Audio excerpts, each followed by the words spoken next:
عزیزان گرامی، جب تمام اس طواف و کعبے کی ان تمام چیزوں سے ہم فارغ ہوئے تو پھر ہم لوگوں کو کہا گیا کہ جاؤ منی کی طرف جاؤ. وہاں پر 3 شیطانوں کو پتھر مارنے ہوں گے. کل ملا کے اس سفر کے اندر آپ کو 4 پتھر ملتے ہیں کہ جس کے اندر ایک کو بوسہ دیا جاتا ہے اور 3 کے اوپر پتھر مارے جاتے ہیں. اب سوال یہ پیدا ہوتا ہے کہ اللہ نے قرآن میں کہا کہ ہر چیز کا اشارہ ہے، فیہ آیات بینات، کہ ہر چیز کو سمجھانے کے لیے اشارہ ہے. تو یہاں پر کس چیز کا اشارہ ہے؟ یہ کون سے شیاطین ہیں کہ جن کو پتھر مارے جا رہے ہیں؟ تو عزیزان محترم، جو پہلا شیطان پتھر کھاتا ہے وہ شیطان تھا کہ جو ایک بوڑھے انسان کی حیثیت میں حضرت ابراہیم خلیل اللہ کے پاس آیا اور ان سے کہا کہ اے ابراہیم، ہو سکتا ہے تو نے اللہ کے پیام غلط سنا ہو، تیرا جوان بیٹا ہے، تو یہ کیا کر رہا ہے؟ تو حضرت ابراہیم نے اسی وقت کہا کہ اعوذ باللہ من الشیطان الرجیم، کہ ایک شیطان جو اللہ کے نبی کے سر میں گھسنے کی کوشش کر رہا تھا، پہلے اس کو پتھر مارے جاتے ہیں. پھر دوسرا شیطان وہ موجود تھا جو اللہ کے دوسرے نبی کے پاس آیا اور ایک جوان کی صورت میں حضرت اسماعیل کے پاس آیا اور کہا کہ اے اسماعیل، تمہارا والد بوڑھا ہو چکا ہے، وہ اپنے ذہنی توازن کو کھو چکا ہے، تم کیوں اس کا ساتھ دے رہے ہو؟ تو حضرت اسماعیل نے اس موقع پر کہا کہ اعوذ باللہ من الشیطان الرجیم. جو شیطان اللہ کے کیے گئے امر کی خلاف ورزی کرنے کے لیے نبی کو روکے، اس شیطان پر کنکری ماری جائے. تیسرا وہ شیطان جو نبی کے گھر میں گھسا اور حضرت بی بی حاجرہ سلام اللہ علیہا کے پاس گیا اور کہا کہ اے حاجرہ، یہ کیا ہے؟ یہ تمہارا بیٹا کہاں پہ قتل کیا جا رہا ہے؟ تم اس کا ساتھ کیوں نہیں دیتی؟ جاؤ گھر سے نکلو، اپنے بیٹے کو بچاؤ. تو بی بی حاجرہ نے فرمایا کہ اعوذ باللہ من الشیطان الرجیم. وہ تیسرا وہ شیطان موجود ہے کہ جو نبی کی بیوی کو گھر سے باہر کی طرف نکالنے کی کوشش کرے. عزیزان محترم، بس اسی کعبے کی داستان کو دیکھتے ہوئے ہم لوگ جب صحیح کرتے ہیں تو یہ بی بی حاجرہ سلام اللہ علیہا کی وہ سنت ہے کہ جو انہوں نے اپنے بیٹے کی خاطر کی تھی. حضرت اسماعیل کی خاطر جب وہ ایک ماں کبھی آگے جاتی، کبھی پیچھے آتی، کبھی آگے جاتی، کبھی پیچھے آتی، بس عزاداران امام حسین اس اسماعیل ذبیح اللہ کو دیکھ کر ہمیں کربلا کا اسماعیل یاد آتا ہے.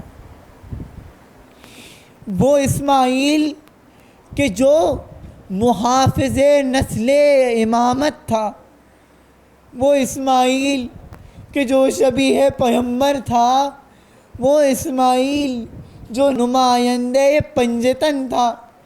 ہمارا سلام ہو اس علی اکبر پر کہ جس کے اندر حضور اکرم صلی اللہ علیہ وآلہ وسلم کی شباہت تھی، بی بی سیدہ سلام اللہ علیہا کی کم سنی تھی، امام حسن مجتبیٰ علیہ السلام کی سخاوت تھی اور امام حسین علیہ السلام کی شہادت تھی اور اس کا نام علی مرتضیٰ کے نام پر تھا.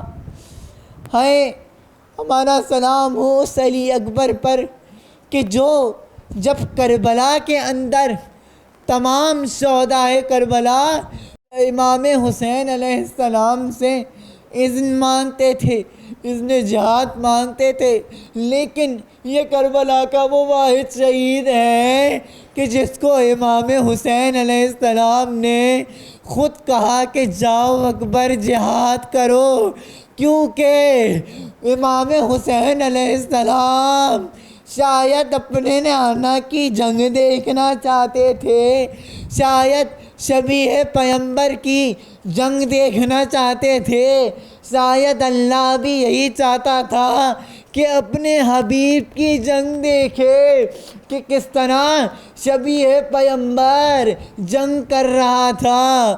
یہ وہ بہادر شیر تھا کہ جو امام حسین علیہ السلام کے لیے نہ صرف ایک جوان بیٹا بلکہ ان کے لیے سب سے محبوب ہستی کی شبیہ بھی تھا۔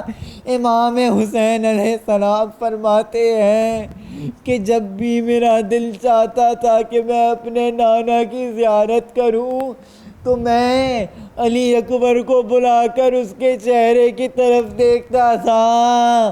ہائے میرے مظلوم امام، وہی علی اکبر جس سے وہ اتنی محبت کرتے تھے۔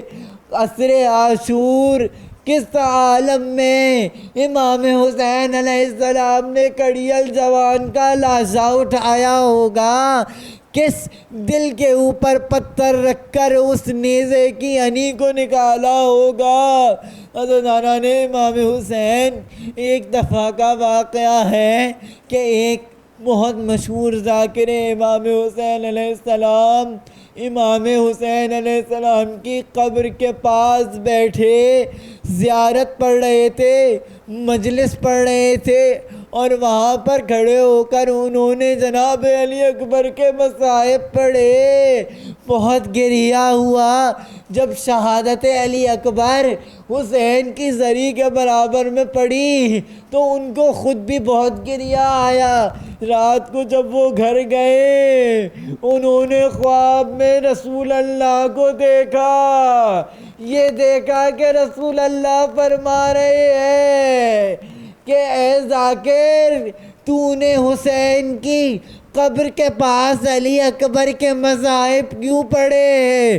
اس وقت سے لے کر کبھی حسین ہوش میں آتے ہیں، پھر رونے لگتے ہیں اور پھر بے ہوش ہو جاتے ہیں۔ ہائے میرے مولا، کتنا سخت ہوگا ایک جوان بیٹے کے سینے سے حسین کا نوک سینہ کو نکالنا۔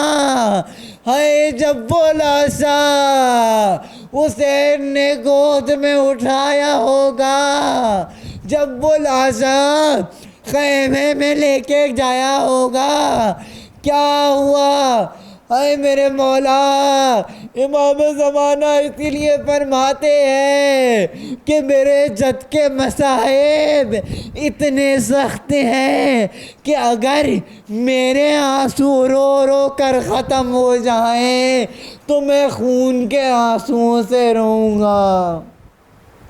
فَسَيَعْلَمُ الَّذِينَ ظَلَمُوا أَيَّ مُنقَلِبٍ يَنقَلِبُونَ إِنَّا لِلَّهِ وَإِنَّا إِلَيْهِ رَاجِعُونَ۔ بول انٹرٹینمنٹ کے شوز دیکھنے کے لیے ہمارے چینل کو سبسکرائب کریں اور بیل آئیکن پر کلک کرنا نہ بھولیں۔